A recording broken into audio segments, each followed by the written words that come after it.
And many a times, two different labels are given for the same activity of the same individual. For example, more than 60 years back, when we were ruled by the Britishers, when they were controlling India, there were certain Indians who were fighting for their freedom.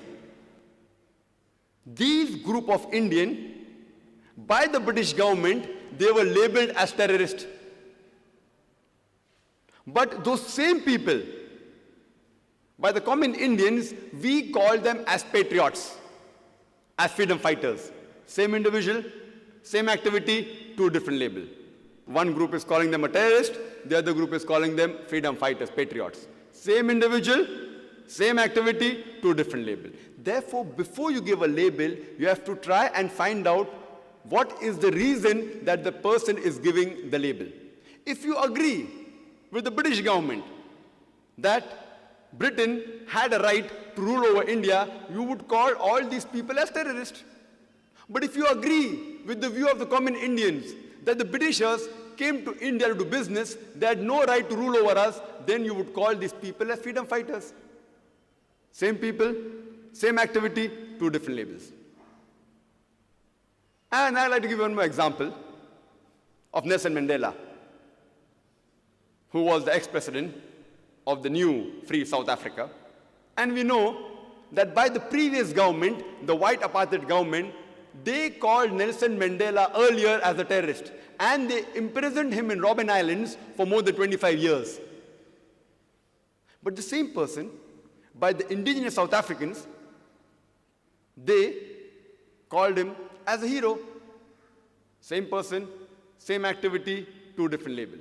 If you agree with the previous white apartheid government of South Africa that the color of the skin makes you superior, if your skin's color is white, it makes you superior, then we all have to agree that one of the greatest terrorists on earth was Nelson Mandela.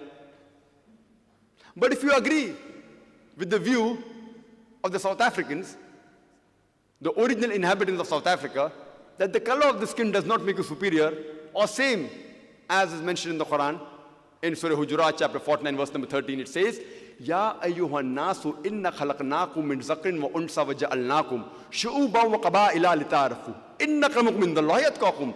Inna Allah alimun kabir. O humankind, we have created you from a single pair of male and female, and have divided you into nations and tribes, so that you shall recognize each other, not that you shall despise each other.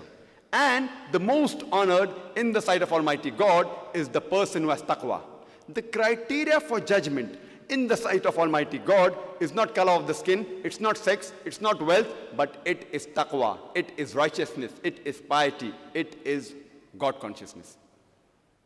So if we agree with the view of the Quran, and as our beloved Prophet Muhammad said, he said in the farewell pilgrimage, in the Hajjatul Wada, he said that no Arab is superior to a non-Arab.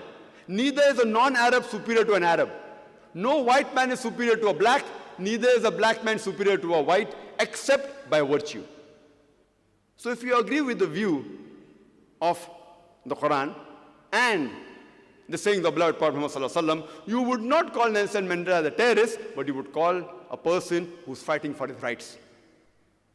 Therefore, before any person gives any label to any individual for any of his act, we have to first analyze for what reason is he doing the act.